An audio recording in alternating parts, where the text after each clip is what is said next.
Pessoal, vamos falar aí sobre teoria dos direitos políticos, falar sobre inelegibilidade. Estamos no dia 5 da semana 5. Artigo 14, ele vai trazer aí o alistamento eleitoral e o voto. São obrigatórios para os maiores de 18 anos, facultativos para quem? Para os analfabetos, para os maiores de 70, para os maiores de 16 anos e menores de 18 anos, ok? Então a gente já viu isso aí.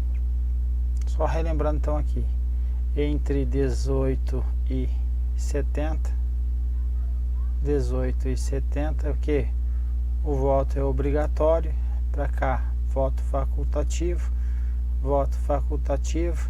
até a idade de 16 anos aqui. Para baixo de 16 não pode, ok? E nesse período aqui, tanto para cima quanto para baixo, quando for o que? Se for analfabeto, vai ser o que? Facultativa ele também, perfeito? Então é isso que está escrito aqui. Lembrando, aquele que não pode votar, não pode ser votado, ok? Então aquele que não é inalistável é inelegível, inalistável é inelegível, ok? Só que assim, o voto facultativo do analfabeto não o torna elegível, então o analfabeto vai ser inelegível, perfeito? Então veja, artigo 14, parágrafo 2º, não podem alistar-se como eleitores quem? Os estrangeiros, e durante o serviço militar obrigatório quem? Os conscritos. Cuidado com isso que não está escrito aqui os militares, perfeito? Não, se tiver os militares vai estar errado, eles podem alistar-se como eleitor, militar pode votar, ok? Então, quem são os conscritos? São o pessoal aí do primeiro ano aí de recruta, serviço militar obrigatório, ok? Então o militar, então, ele é elegível? Sim, militar que for alistável, ele é elegível. Vai atender algumas condições aqui, ó. Se tiver menos, se contar com menos de 10 anos de serviço, ele vai afastar-se da atividade. Se ele contar com mais de 10 anos de serviço, será agregado pela autoridade competente e, se eleito, passará automaticamente no ato da diplomação para a inatividade, ok? Então, antes de 10 anos, se afasta. Após 10 anos, vai para a inatividade, caso eleito. Parágrafo 2º ainda. Não pode alistar-se como eleitores, então, os estrangeiros e durante o período do serviço militar obrigatório, quem? Os conscritos. Então, são condições de elegibilidade, ou seja, de ser eleitos. O pleno exercício dos direitos políticos. Então, nesse caso aqui, que não podem se alistar como eleitores, eles não estão com o pleno do gozo dos exercícios pleno exercício dos direitos políticos. Então, nesse caso aqui, não podem alistar-se, então eles não vão ser elegíveis. Então, nem o estrangeiro, nem o conscrito poderá ser eleito. Por quê? Eles não estão em pleno exercício dos direitos políticos. Por quê? Porque eles não podem se alistar. Perfeito? Parágrafo 5º, o presidente da República, os governadores de estado e do Distrito Federal e os prefeitos em que houver sucedido ou substituído no curso dos mandatos poderão ser reeleitos para um único período subsequente. O que ele está dizendo aqui? Que eu tenho 4 anos de mandato e posso ficar mais 4 anos se eleito, perfeito? Observe que é só para quem? chefe do executivo, olha só, chefe do executivo federal, governador, chefe do executivo estadual distrital, chefe do executivo municipal. E quem os houver sucedido ou substituído no curso dos mandatos poderão ser eleitos para um único período subsequente. Então poderão estar no máximo 8 anos. Isso não se aplica a senadores e a deputados federais, por exemplo, ok? Somente ao chefe do executivo. Sexto, para concorrer a outros cargos, então, a outros cargos, o presidente da República, os governadores de estado e do Distrito Federal e os prefeitos devem o que? Renunciar os respectivos mandatos até 6 meses antes do pleito. Então, eu sou governador do Distrito Federal, estou no meu segundo mandato, quero agora ser senador, porque eu não consigo mais reeleição. Então eu tenho que sair 6 meses antes do pleito. Eu tenho que fazer o que? Renunciar o cargo, perfeito? Se eu não renunciar o cargo, eu não posso aí me candidatar para senador, por exemplo, ok? Olha que interessante. O vice-presidente, o vice-governador e o vice-prefeito poderão candidatar-se a outros cargos, preservando os seus mandatos respectivos. Então, a regra do titular é diferente do vice. Qual é a condição para que a regra seja mantida? Desde que nos últimos 6 meses anteriores ao pleito não tenha sucedido ou substituído o titular. Exemplo, teve os primeiros 4 anos e depois teve mais 4 anos. Aqui o vice substituiu aqui no terceiro ano, quando estava 3 anos e 6 meses. 3 anos e 6 meses, ou seja, coloca aqui mais, vamos pôr 3 anos e 8 meses, para não rolar dúvida aí de ninguém. Aqui 3 anos e 8 meses. Agora posso vir para uma reeleição, perfeito. Agora aqui, o que aconteceu? O vice nos últimos 3,5 anos para frente, ele não ocorreu o que? Ele não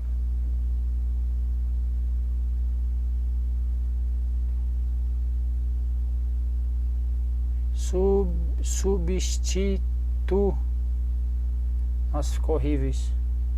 Ele não substituiu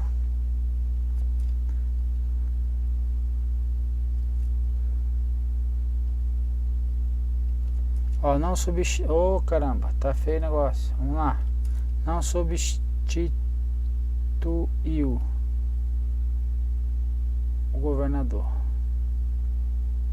e nem, obviamente, nem o que? Nem sucedeu ele. Então, dos 4 anos aqui ele substituiu. Agora aqui substituiu. Aqui 3 anos e meio para frente ele não substituiu. Então eu tenho aqui 3 anos e meio para frente, substituiu nos últimos 6 meses, ele pode ser reeleito aqui, ok? Agora, nesse caso aqui agora, ele está nos últimos 3, no último mandato. Agora vai ocorrer o que? Nos últimos 6 meses, ele não substituiu o governador em nenhuma hipótese. Então agora ele pode se candidatar ao que? a outro cargo sem a necessidade de renunciar aí o seu mandato, perfeito? Entenderam ou não? Não sei se ficou claro aí, eu só baguncei a cabeça de vocês. A ideia é a seguinte: eu tenho 4 anos aqui, eu tenho 4 anos aqui. Se eu não substituir nesses últimos 6 meses e nem suceder ao governador, eu posso me candidatar, por exemplo, ao Senado Federal e continuar sendo o quê? O vice-governador. É essa a ideia aí desse parágrafo 2º aí do artigo 1º aí da Lei Complementar 64 de 90. Ufa, passamos. Então vamos lá. 6º, para concorrerem a outros cargos, o presidente da República, os governadores de estado, Distrito Federal e prefeitos devem renunciar, como a gente viu, respectivos mandatos até 6 meses antes do pleito. Perfeito. Agora veja, a interessante julgamento do TSE. O vice-prefeito reeleito que tenha substituído o titular em ambos os mandatos poderá se candidatar ao cargo de prefeito na eleição subsequente, desde que as substituições não tenham ocorrido nos 6 meses anteriores do pleito. Então a mesma situação que nós estávamos vendo ali agora, que é o caso do prefeito, o caso do chefe do executivo também, qualquer um, que é o que? Aqui tem o que? Uma hora eu até falei isso daqui, não sei se vocês perceberam lá. 4 anos e 4 anos. Eu sou o vice, certo? Vice-prefeito ou governador, a ideia é essa. O vice não substituiu, aqui substituí nos últimos 6 meses. Aqui foi para reeleição. Só que, detalhe, aqui ele não substituiu nos últimos 6 meses. Então ele pode, o que agora? Ele pode, aqui ó, onde está? O vice-prefeito reeleito que tenha substituído o titular em ambos os mandatos poderá candidatar-se no cargo de prefeito na eleição subsequente, desde que as substituições não tenham ocorrido nos 6 meses anteriores ao pleito. Então exatamente aqui ó, então aqui teve aqui um mandato, segundo mandato, só que aqui nos últimos 6 meses não ocorreu aí a substituição do vice, não substituiu o prefeito. Então o vice pode se candidatar aí a um próximo mandato como prefeito, poderá candidatar-se ao cargo de prefeito? Sim. Então essa é a ideia do TSE. Perfeito? Qual é a condição? Não pode substituir ou suceder nos últimos 6 meses aí. Essa questão aí é muito fera. Eu estou enchendo o saco de vocês aí, mas é uma questão aí que poucos acertam, ok? Então eu sou o vice-governador, certo? Fiquei 4 anos como vice, depois mais 4 como vice, agora quero ser governador. Posso?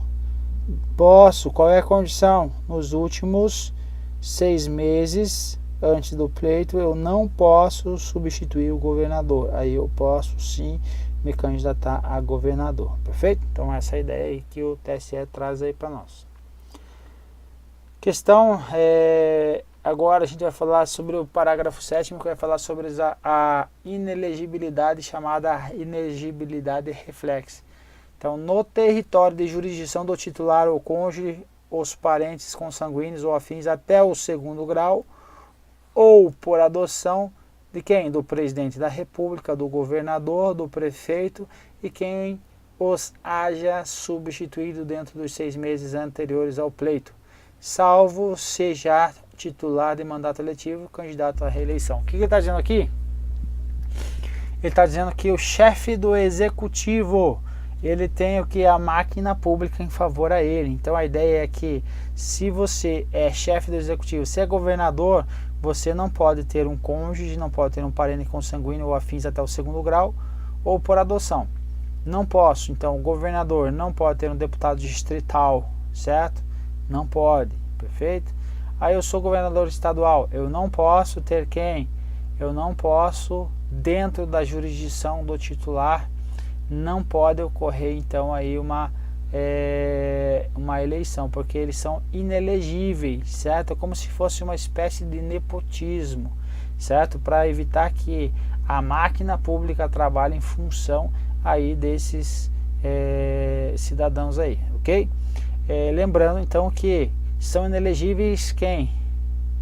Os parentes do chefe do executivo. São inelegíveis os parentes do Senado? Não. Dos deputados? Também não. É somente do chefe do executivo, ok? A súmula vinculante 18 vai falar que a dissolução da sociedade ou do vínculo conjugal no curso do mandato, ou seja, enquanto estiver ocorrendo o mandato, ocorreu aí o divórcio, não afasta a inelegibilidade. Então isso aqui é para evitar uma eventual burla aí ao pleito, certo? Ao processo eleitoral aí. Então não pode. E se morreu? Se morreu, pode. Então veja aí, o TSE vai falar a respeito exatamente isso. São inelegíveis para os cargos do chefe executivo, o cônjuge e seus parentes, indicados no parágrafo 7º do artigo 14 da Constituição Federal do titular do mandato, salvo se este reelegível tenha falecido, tenha renunciado ou se afastado definitivamente do cargo até 6 meses antes do pleito. Então, nesses casos, é possível sim ser candidato. Então, nesses casos, a inelegibilidade não os alcança. Novamente, se o governador, por exemplo, ele for reelegível, ele morrer, então filhos, parentes podem se candidatar aí no território de sua jurisdição. Se ele renunciar, então deixar para o filho, pode. Ou se afastado definitivamente do cargo antes dos 6 meses do pleito, também é possível, e aí não há o que se falar na inelegibilidade. O militar é alistável, a regra, então, portanto, ele é o que? Elegível, atendido às seguintes condições. Então já falamos sobre isso. Menos de 10 anos, afasta-se da atividade. Mais de 10 anos, ele vai concorrer ao cargo. Para ele concorrer, ele vai ficar agregado. Se ele for eleito, aí ele passa para inatividade, ok? Então são duas situações distintas. Primeiro, antes de 10 anos, que é a estabilidade do militar aí, do praça, principalmente o praça, ele é estável depois de 10 anos. Então, se ele já é estável, então ele não vai afastar-se da atividade. Então, se ele é estável, ele vai passar automaticamente, ser eleito, obviamente, para a inatividade, e vai receber proporcionalmente ao tempo de serviço. Que é interessante, os militares, nenhum militar, enquanto em serviço ativo, pode estar filiado a qualquer partido aí. E por fim, nós temos uma situação muito aí, como que eu posso falar? Interessante, certo? Porque cai algumas provas dizendo assim que os casos de elegibilidade são os taxativamente previstos na Constituição Federal. Na própria Constituição Federal diz que a lei complementar estabelecerá outros casos de inelegibilidade. Exemplo, lei da ficha limpa, ok? E os prazos de sua cessação. Então, lei complementar pode estabelecer outros casos de inelegibilidade, não só o que estão previstos na Constituição Federal, portanto, ok? Nós temos também o que? Suspensão aí dos direitos políticos, por exemplo. Que é interessante aqui, a condenação criminal transitada em julgado enquanto durarem seus efeitos, então vai ocorrer o que? A suspensão dos direitos políticos. Então, o condenado criminalmente não vai ter os seus direitos políticos, eles estarão suspensos, ok? Então, e se ocorrer uma lei mais benéfica posterior a isso, quem será o competente para aplicar os casos julgados? Será a Justiça Eleitoral ou o juiz da execução? Compete ao juiz da execução aplicar aos casos julgados de lei posterior que de qualquer modo favorecer o condenado.